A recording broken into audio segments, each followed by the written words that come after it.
Was that because you grew up with none of it? I'm just curious. Would you grow up poor? You're gonna make me cry, man. Okay. So I think we similar. Yeah. I grew up with a single mom and 6 kids, 5 boys and a girl. So your mother raised 6 kids, most of which go to the Ivy League, and the other one turns out to be you. All went to the Ivy League. And then you turn out to be this, unbelievable business story in life. We all got scholarships to college. Unreal. Yeah, wow. She was an amazing catalyst. And but from the time I remember my parents got divorced, I grew up happy though. My mom created this great, happy environment, but when I wasn't happy, it's because I'd catch her. I'm going to choke up, but the car would break down. And I see her crying, right? Yeah. Like honestly, or the dishwasher would break, or we couldn't go to summer camp. I remember one time I really wanted to go to baseball camp, and I leave, and I turn around and say something, and I saw my mom crying. Oh, so I said to myself, oh, if I could be rich, I could buy my mom a house, buy my mom a car, give her enough money so that she has all these options, then she would be happy. Wow. And 40-something years later, it still impacts you now, brother. Yeah.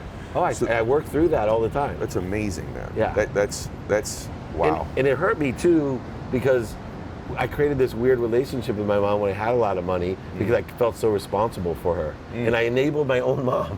Okay, I can see that. You know, I bought her house, I bought her a car, and constantly our relationship became about what she could do for you, what you could do for her, rather. Yeah. And we've shifted that, but it's an extraordinary thing. I have some energy healers and things that I know, cool people, but I go, someone should come up with their business, some of these energy healers, and just say, I specialize in mommy issues. So you end up becoming part of the first flipping smartphone on top of the first business venture.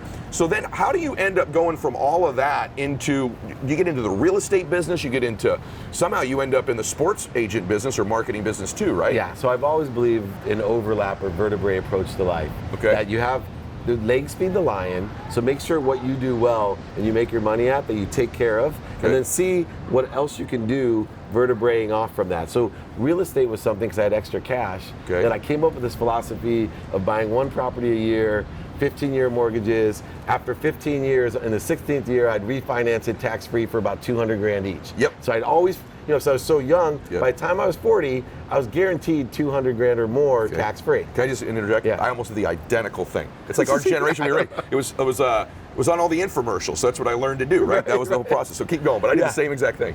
Well, what happened was I was so successful at real estate, even when I was working in technology and, at Samsung, that my properties, here in California, shot up. Right. So I started learning about refinancing and leveraging. Yeah, here we go. I was leveraging into some really cool, I had a ski mountain, put $12 million into a golf course, and it ended up being, we got Sam Snead to design it, ended up being the #1 new course, 8th best in the nation. With the real estate development all around it too, right? 2,500 acres. Right. I was crazy. That's awesome. Well, anyway, by the time Samsung outgrew me, I used to tell people, my ego, I used to say I semi-retired, I left. Yeah. No, they kicked my ass out. I clearly, now that I'm old enough, remember, hey man, you've outkicked your coverage, here's some money, and leave. I do have one more piece of advice. If anyone ever pays you to leave, take the money and leave.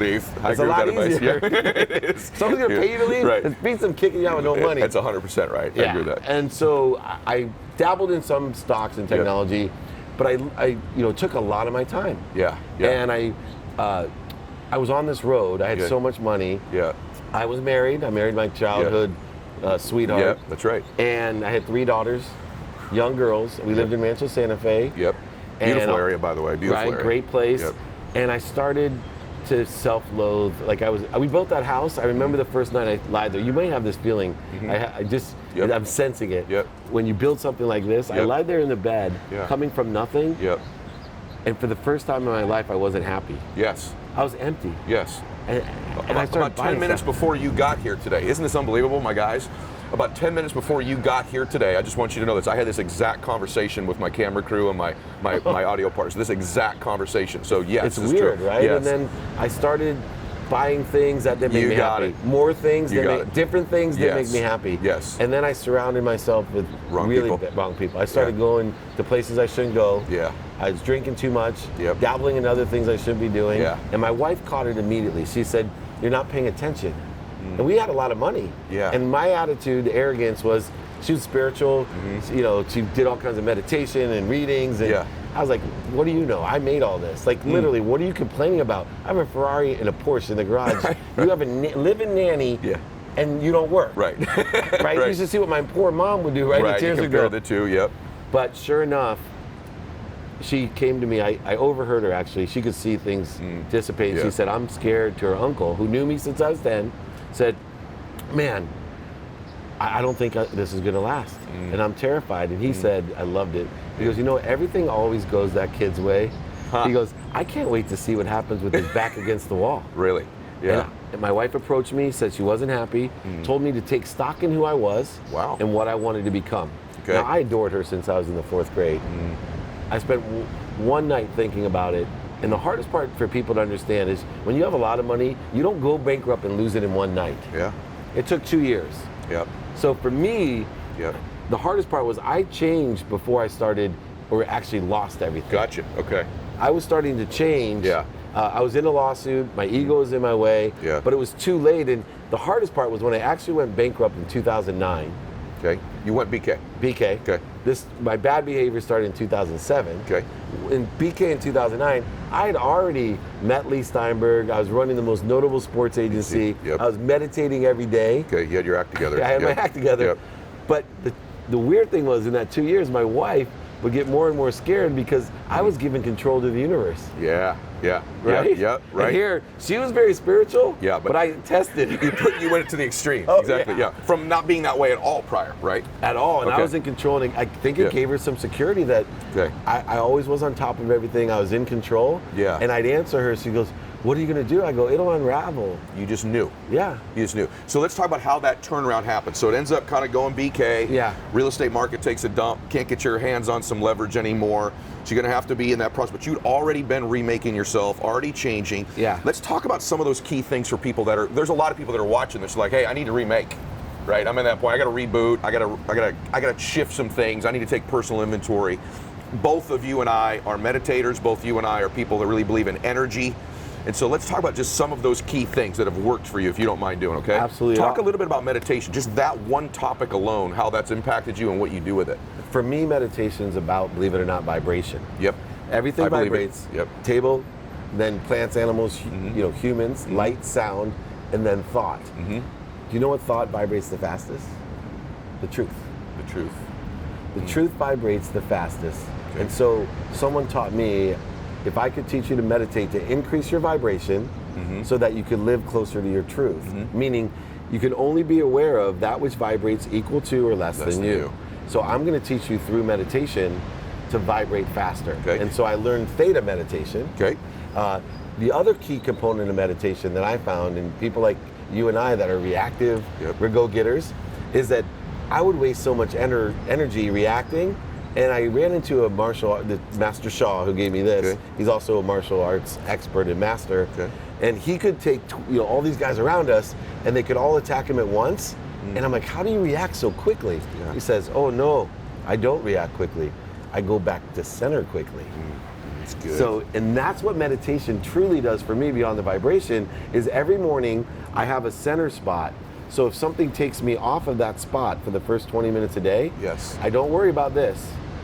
I worry about going back to here, and then this becomes an illusion. Oh, I love that. Because when you're at peace, all distractions, attacking thoughts, voids, shortages, obstacles are just illusions.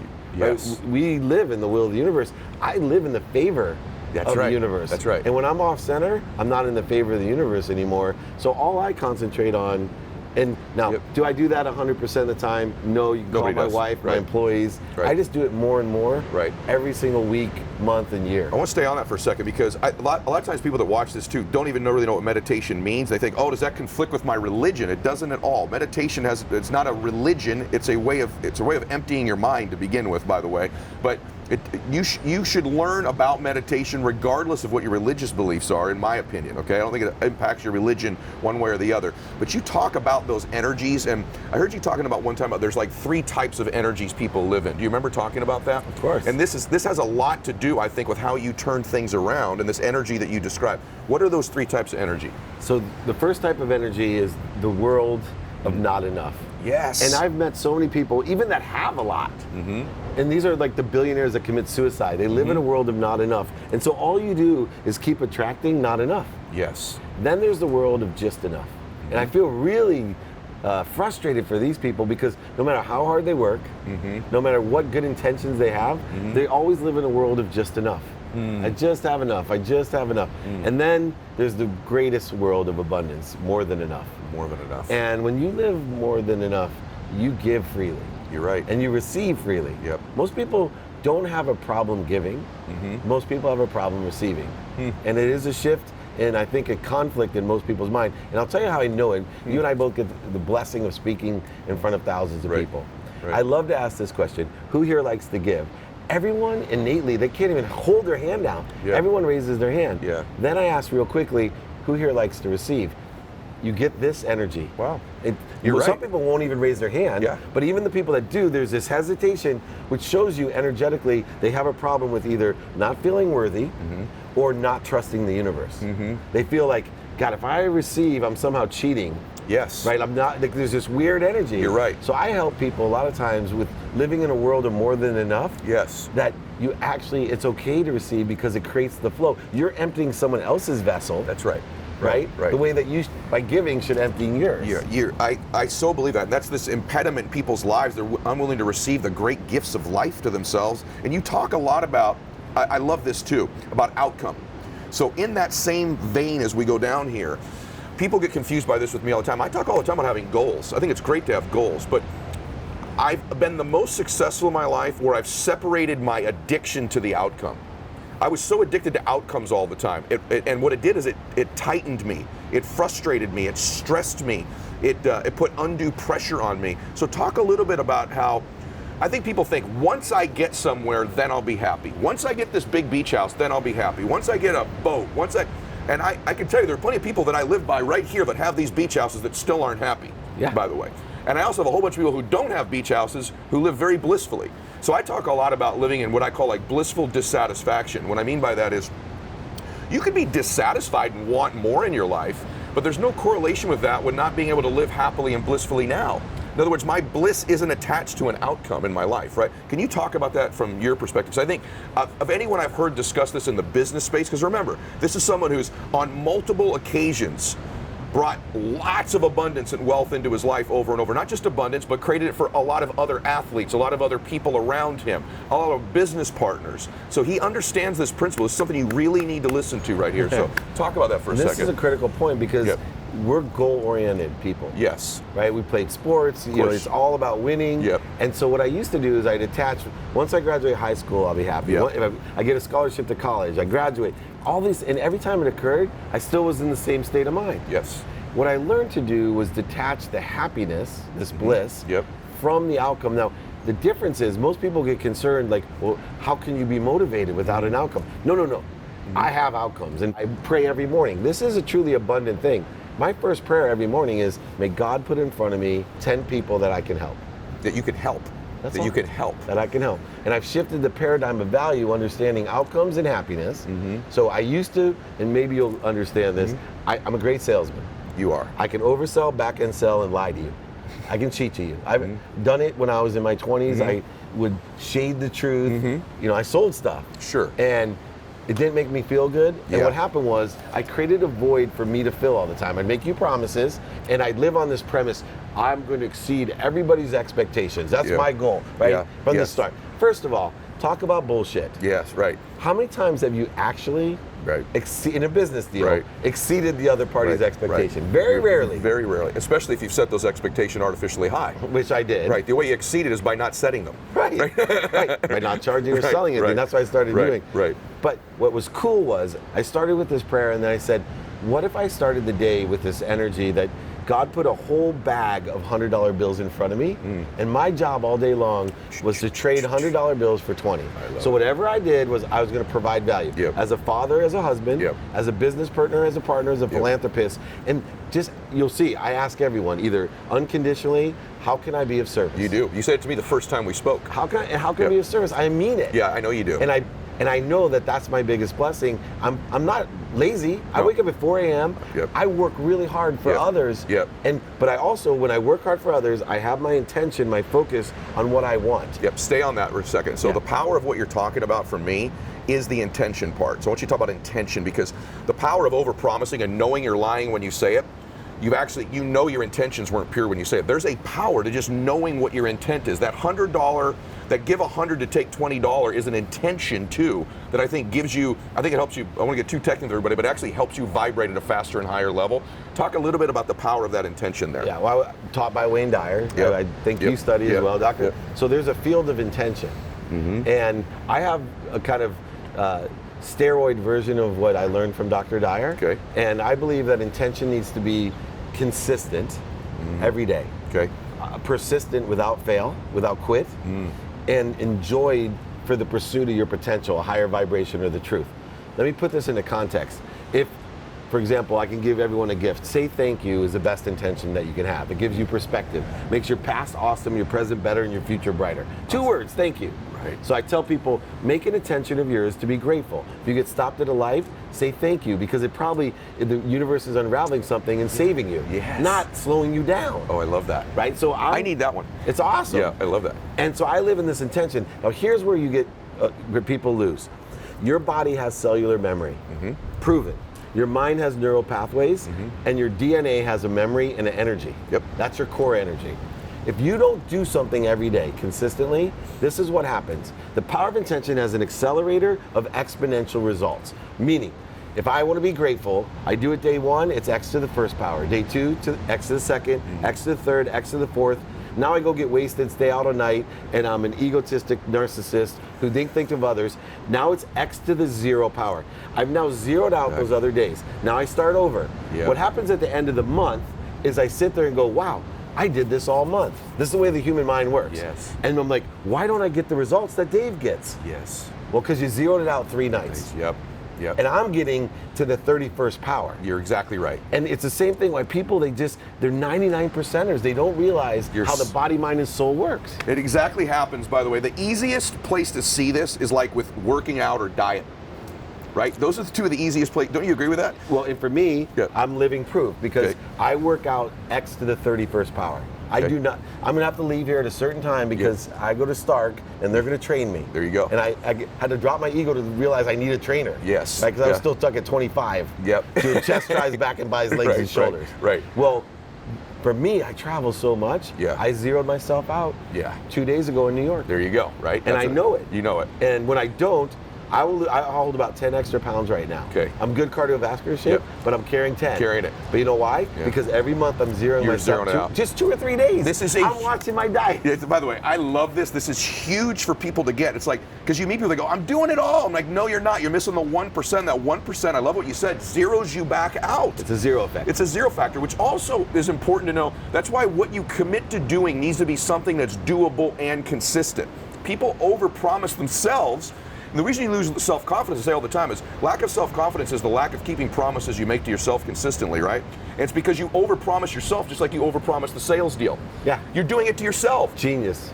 So you got to do the 30, whatever the workout is, select that you can do, whatever the diet is, or the phone calls are, or the meetings are. It's got to be something that stretches you, but that is actually doable that you can do consistent so you don't zero out. Love, love, love, love this. Yeah, and the advice that I had was given to me while I went to the gym that I went to because I wasn't getting results, is they said, we're not going to give you anything to do that you won't do the rest of your life. Perfect. And it gave me shivers. I was like, perfect. It makes my life easy, brother. And when people tell you about these weird diets, don't you cringe? I do. I'm like, how are you going to do that? You're never going to maintain that the rest of your life. Or people ask me, hey, you're in really good shape. Like, what do you do? Work out like 2 hours a day, 7 days a week? No, I do something I can actually do forever, right? You're 100% right. The other thing people do that I love that you talk about, I love this, by the way. I knew we were going to have more stuff than I can get in than I want, but I want to keep going. So I love what you talk about. The other people think often too, when it comes to working out or business or diet, I have to be world class at it in the beginning, or I'm not favored to do it in some way. You talk a lot about this like crawl, walk, run strategy. Did I say that correctly? Correct. What is that? So I believe that you need to crawl before you walk, before you run. In other words, there's 3 things that determine this potential that you have. 1, skills. So how can you run if you don't have the skills to walk yet? Wow, that's good. 2 is knowledge. How can you run if you don't have the proper knowledge, which most of it comes from either the internet, which is a type of mentorship, a modern day mentorship, or true mentorship. Asking for help. You know, I just don't get people that don't go to someone and ask, hey, you're really good at real estate, Grant Cardone. Yeah. Will you help me? Right. Why do you think people don't? Ego, for sure. That's why I didn't ask for help in my working out. Okay, it was an ego thing. Ego, I know what I'm doing, right? And meanwhile, when I went to the experts in nutrition and training, diet and all this, I was, whoa, why didn't I do this before? Ego. Okay. And I love when people ask me to give them my dummy tax. Yeah. Right? Yeah. To me, I'm like, I paid some serious dues. Yes. You might as well benefit from it. Exactly right. That's the point of your podcast and my podcast. It's like learn from these dues that we've paid, right? Right. The how-to. What's the, I love this. What's your formula? They have this formula, I call it like a AAA. Yeah. What is that? So it's crawl before we walk, before we run leads into one thing. I was an action person. Okay. Right? I was like a bull in a china shop. Okay. I didn't think I was that intelligent or that talented. Yeah. But I knew one thing. I was like the little burro. I wasn't going to quit, and I could outwork you. And I can't tell you how many multimillionaires that I've met that subscribe to the philosophy of outworking you. Yep. And that comes from the no quit. Yep. Persistence is huge to have. But what I learned was, what if it's where meditation came in? What if I took alignment first? Okay. Align with the universe, align with the information, be more interested than interesting, then took action. And where it really took note into my 30s and 40s was not only did I get alignment, 1A, take action, 2, but when I got alignment, I prepared for adjustment. Wow, I love that. And I love that. Because I never prepared for adjustment. I love that. I was like a kid that, I'm going to be a professional football player. What's your backup? Right. I don't need one. I love that. Now, let's get in the real here. People that are watching this, we all have a lot of friends who are thinkers, meditators, prayers, and they don't ever produce results, right? And I think the reason for that is because there's the workers, like you gotta outwork everybody, which I subscribe to. Yeah. I know you do too. But having said that, I so agree with getting aligned first.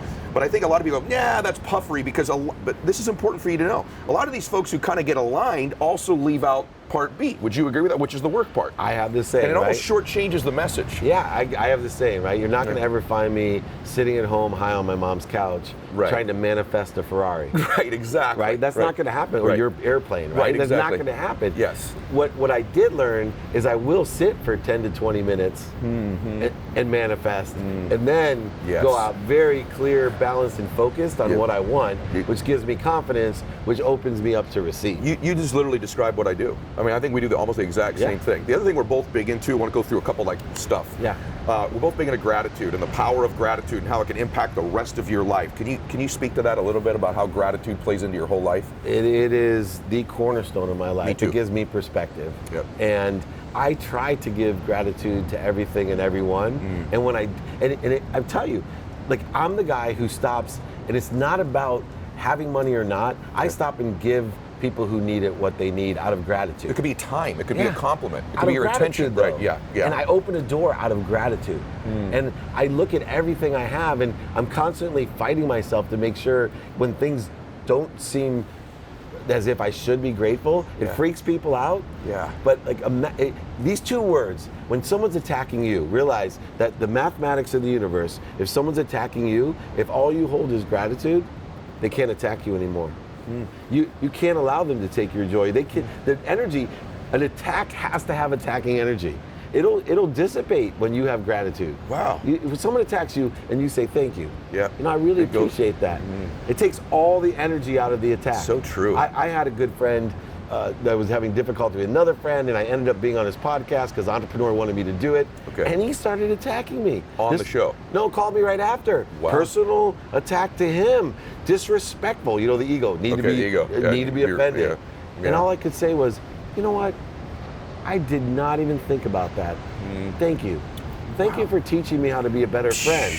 And I'm sure our relationship being that we're so close and it did hurt your feelings will definitely survive this. Wow. But the old Dave Meltzer we're going right back at him. Or preach at him. And then I would have created this and lost a friend. Wow. It's like almost energetic judo or tai chi. It is. Go away. Thank you. That is wonderful, Thank man. you. I need to hear that, by the way. That's one for me, because I'm a big gratitude guy, but not to that extent. Yeah. That's a place I could learn it. I think sometimes That's good for me. I bet it's good for a lot of you that are listening to this too. It's funny because I inspire and teach a lot of kids. Yeah. And so if you go against gratitude, forgiveness, accountability, or effective communication, I use the Lombardi. It's in my system because I learned that way, kind of Lombardi football coach. Yes. And so now I'm trying to figure out, how do you take a grateful approach for someone not learning gratitude? Right. Thank you so much for not listening to me about thank you. It's not quite working yet. But the principle applies, and you're absolutely right, because there's no, what I always do when I hear a theory, this is what I do when you should be listening to this podcast, everybody. I hear a theory, and I put it through different situations that are real world, and does it apply? What you just said applies. There's not going to be a scenario where it doesn't apply. That's how powerful it is. It is powerful. It's super powerful. I'm curious, talk about kids, and I read a little bit about you. You do a lot of work with kids. You alluded to that. And also in kind of nonprofit charitable work you do too.